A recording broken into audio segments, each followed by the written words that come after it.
So welcome to week 3 of our 2021 Adventures in Faith series. How many of you here are familiar with Adventures in Faith? Few of you are new. Well, previously we called this Adventures in Consciousness. Consciousness, faith, it's all the same thing. This is a 7-week series we do every year that runs from early October through mid-November, and each week we focus on one of the chakras.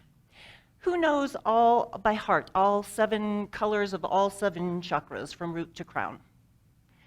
Okay, so we're going to learn those right now. Let's start with the root.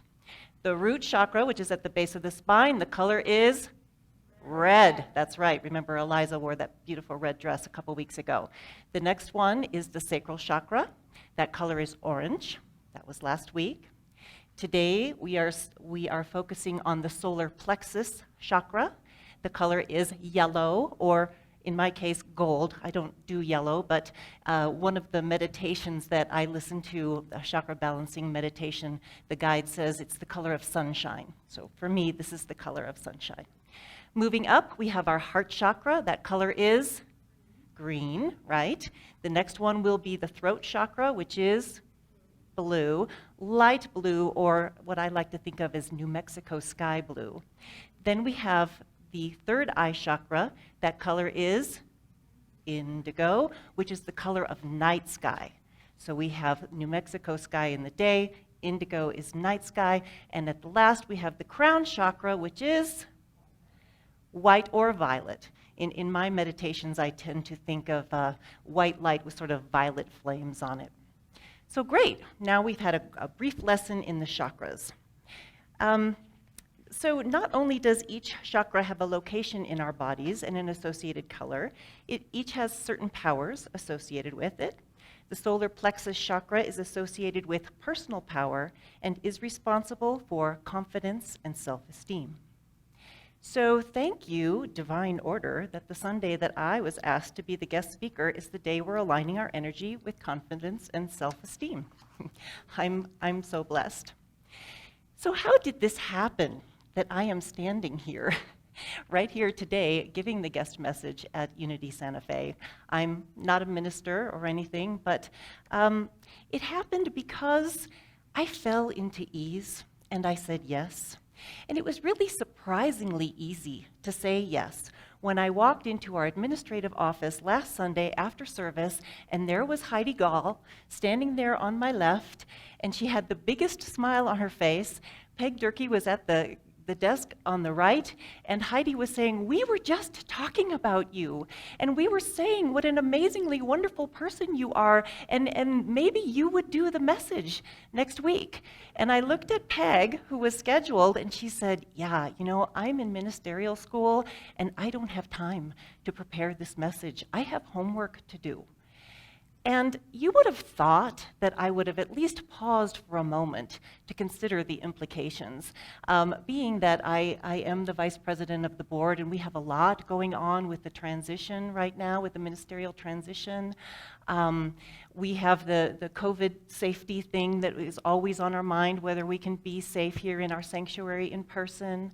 On a personal level, my father just got out of a rehab hospital after 11 days, and before that he was in the hospital for 5 days with a fractured sacrum. So I have all these things going on, so you would have thought I would have paused to think, should I say yes? But I didn't. I just heard myself saying yes right then and there. And I just want to take a moment right now, because Peg is not here, to bless her in prayer. She said yes to her vision, or her calling to become a Unity minister a couple of years ago, and she is on that journey now. So let's close our eyes. Let's take a deep breath, and let's drop into that area that's just below your belly button. That is the solar plexus chakra. This is where we align with our energy of personal power, confidence, and self-esteem. And let's send that energy to Peg right now. I know you're listening, Peg. We send that to you. We send it to all of those around us, anyone who might need a little confidence right now. And let's send it to ourselves so that we can manifest our great grand visions. And so it is. As Carol shared in my bio, I'm the program planning manager for the College of Arts and Sciences at UNM. Notice the word planning. That's a key element to what I do, amongst many other things. I think I landed the job after the segment in my interview in which the committee asked me how I went about planning events, because that's a big part of my job. I have two big events that I plan every year for our college, plus some little ones. And I told the committee exactly what I'd done in the past with successful events. I begin with the desired result and work backwards from there. That's right. I start with the vision of how I expect the end result to look and to feel. In my mind's eye, I see the venue. I notice the people there. I taste what we're eating and drinking. I hear the presenters. Maybe they're on the microphone, maybe not. I see the presentation or the program either on the screen or in the location of the event. You get the idea. I visualize exactly how I want the event to be, and my vision includes seeing, hearing, smelling, tasting, and feeling. And I'm thinking of others when I'm visualizing how they feel at the event. Are they comfortable at the venue? Are the attendees nourished with food and beverages? Are the presenters comfortable with the agenda and with the AV and the technology? Can they be heard? Do you know that feeling is the most important part of visualizing? I have a t-shirt and a mug with the quote from Greg Braden, "The feeling is the prayer." Feeling something as if it has already occurred is the most direct way and the easiest way to manifesting our great grand visions. So let's talk about those visions for ourselves individually and collectively for Unity Santa Fe. When Reverend Eliza talks about her beautiful, brilliant vision in her book, Falling into Ease, she writes, "I am empowered, energized, and expanded in my vision. It comes to me from on high. It appears and lands into my awareness rather than me creating it in my mind. I get chills when I feel into it.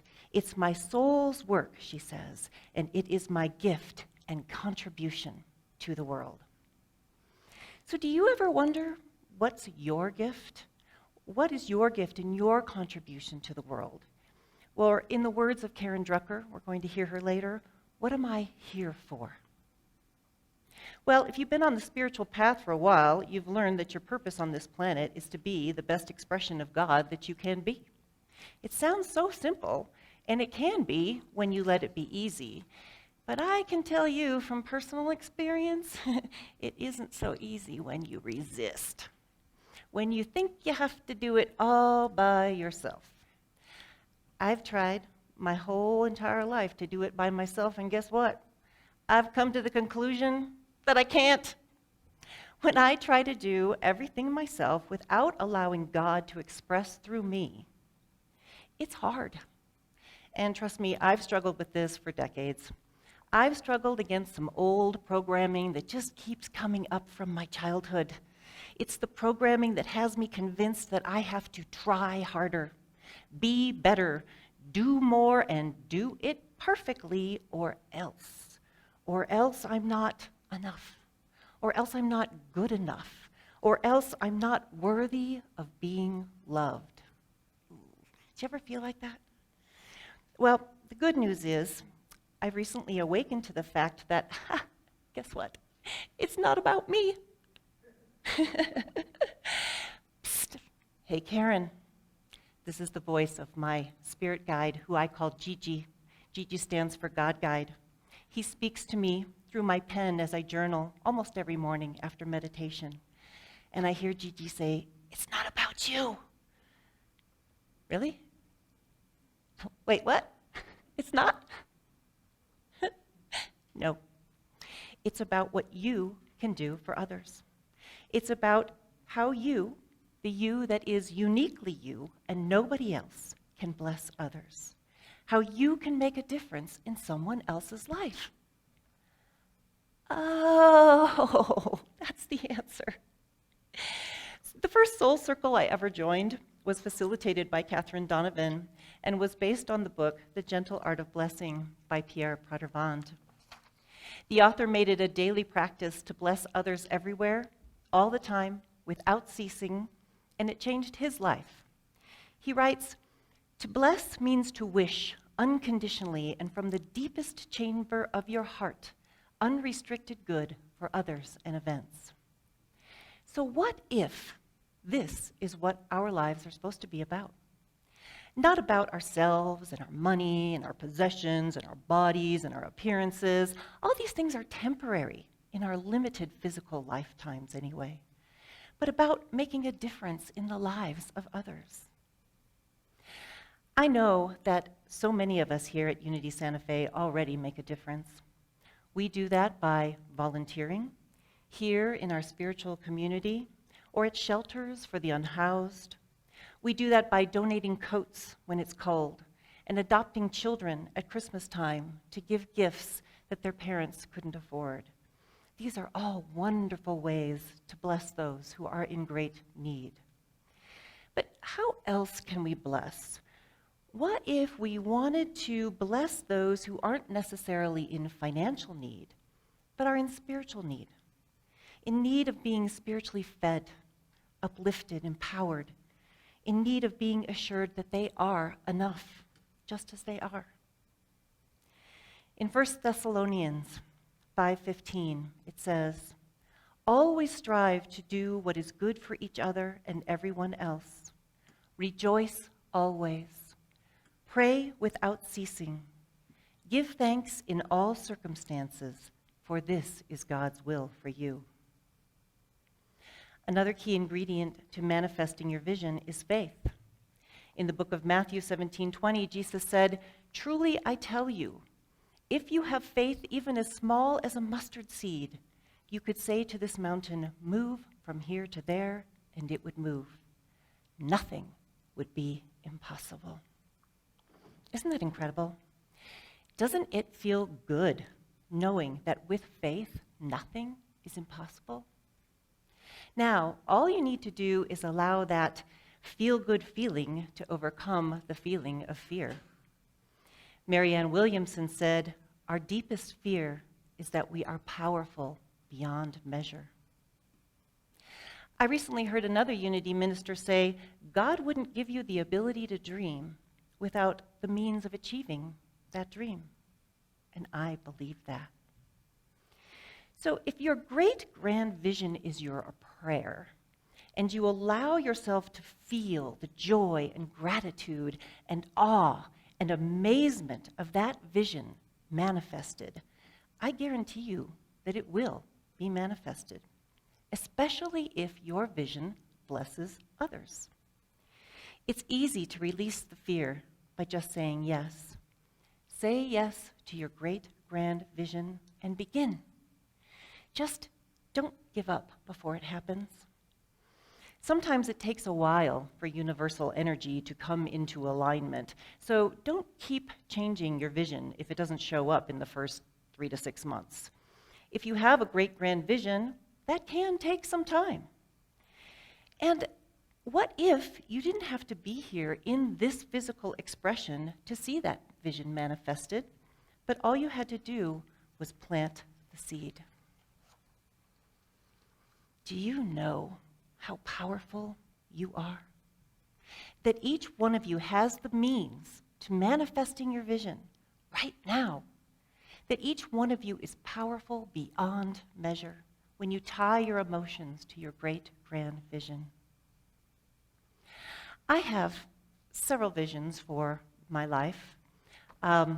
I was going to only share one of them, but I have lots of time, so I'll start with I'll start with one. Those of you who remember Columbine, 1999, my kids were in school at that time, and I just thought, this is just such a sad thing because the shooters at Columbine High School were known to have been bullied. I wanted to stop bullying in schools right then and there, and I thought, wouldn't it be cool if I could teach kids in middle school and high school how to be kind and compassionate with each other? teach them that the energy that they have in their school with themselves and with each other would just cause everyone to just be more kind and more compassionate, and there would be no reason for guns in school. There would be no reason for bullying and harassment. And I thought of my sons, and I thought, if only I could do something to stop that. That thought has been in the back of my mind since 1999, and I still keep going back to it. I still keep visualizing that maybe someday the seed that I planted or was planted in me by Spirit back then will come to fruition. I happened to mention it to a friend of mine, and things are actually starting to percolate, so we'll see what happens there. I haven't given up, and it's been all these years. Now, for Unity Santa Fe, my vision is even bigger than that. It's bigger than the right and perfect minister, and I'm going to take this opportunity right now to plant another seed. So I shared this in one of Eliza's workshops and with the leadership team, and I know that there are at least 2 other longtime members of our spiritual community who support this vision, so I'm not alone. Back in February, Reverend Brendelin forwarded an email to the Board of Trustees from a woman who had 10 acres of land for sale, just a stone's throw from our Unity Santa Fe campus here. And the first thing that popped into my mind when I read that email and I saw the attachments and the maps and everything else was, wow, what a great place for a retreat center. And I don't know where that came from. I think it came from the same place where Brendelin said that she got this vision of our building here when she saw the Middle Eastern grocery store that was for sale, and she said, that's our new building. That is the new place for our spiritual community to come together. And look what happened. So it came from somewhere. It came from Spirit's vision. This, I think, came from Spirit's vision as well. So what happened next? Well, nothing at first, because I think that the Board of Trustees all saw it and were like, yeah, but we're busy. We've got a ministerial transition going on. We've got all this stuff going on. We've got reopening going on. Just no one wanted to touch it. But it was there. That vision was there for me. And so I just decided to email her back just a couple months later and say, how much are you asking for the property? I don't think that we have the money right now to buy the property, but hey, you might as well ask. Her answer was, not really sure. It's been valued anywhere from $250,000 to $750,000, and it all depends, and she's working with her lawyers, and okay, let it go. We don't have that right now. Maybe this isn't the time. But then I started talking to people about it. Those of you, many of you know that Catherine Donovan lived with me for 3 months while she was rehabbing from her hip replacement surgery. And we were talking about this, and she was saying, wouldn't it be great to have a performance space for live music? We're like, yeah, this retreat center could have this performance space. How big would it be?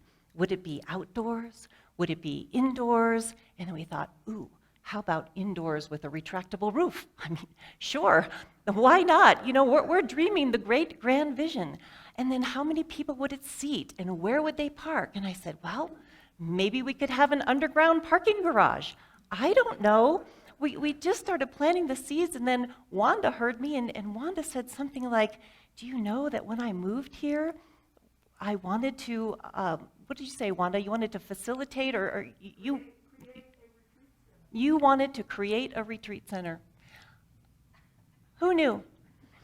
So anyway, the cool thing is that I'm remembering it's not about me, and it's not about doing this right now. It's just about planting the seed.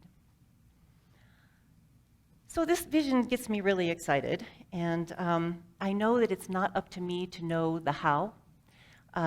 The how will be laid out once the vision is clear.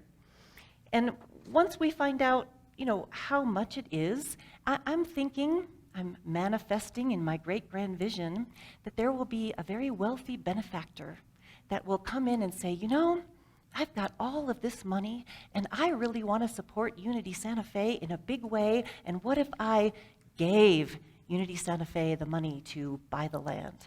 What if I gave Unity Santa Fe the money to build the retreat center? What if? All of these possibilities are out there in the field of infinite possibilities. I'm just planting the seed. You know, I reached out to this woman again twice to see if she had decided on a price. I didn't hear back from her, so that's okay. Maybe now is not the right time. And this seed does need time to grow anyway. It's a big one. You know, Brenda Lynn used to urge us to put feet on her Sunday messages. And today, I'd like to urge you to put feel into it too. Let's put feel into our great grand visions for Unity Santa Fe right now in a time of meditation and shared prayer.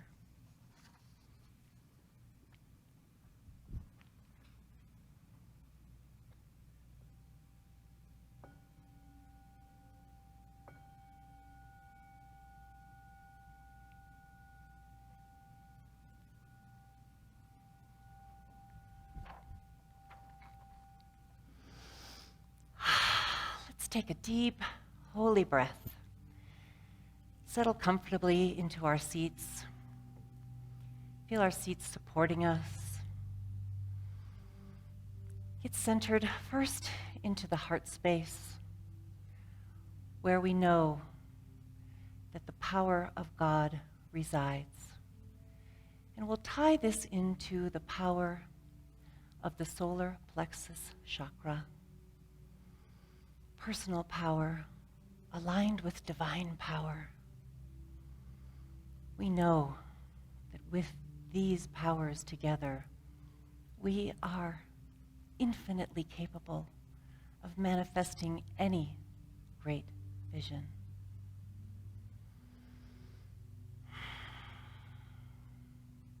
Let's visualize our own great grand visions for ourselves, for our spiritual community, for Santa Fe, or the world at large. Let's hold those visions dear and know that in this place where we are focused, the opportunity for these visions to manifest is real.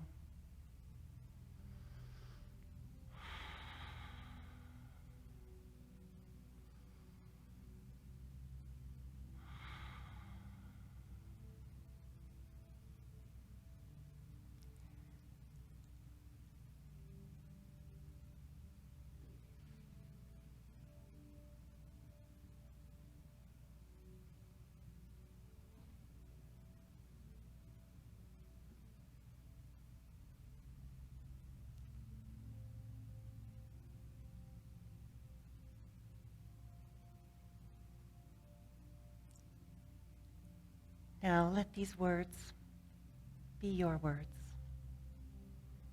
I am enough. I am more than enough.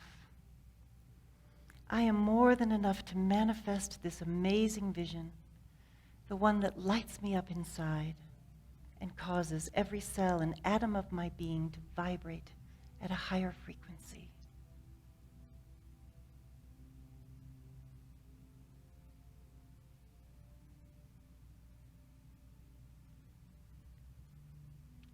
In this frequency, I am connected with my higher consciousness.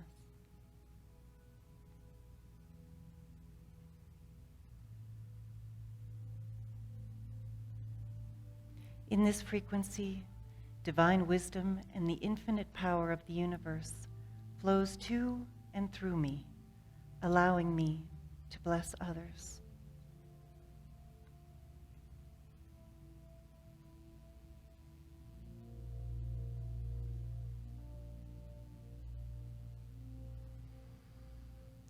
I am open. I am receptive. I allow the means to this vision to flow to me and through me now.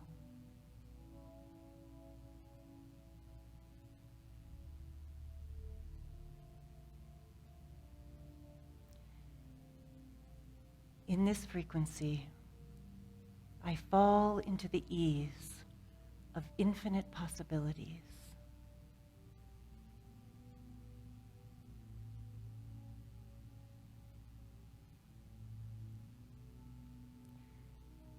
In this frequency, I hear the call of something more. And so it is.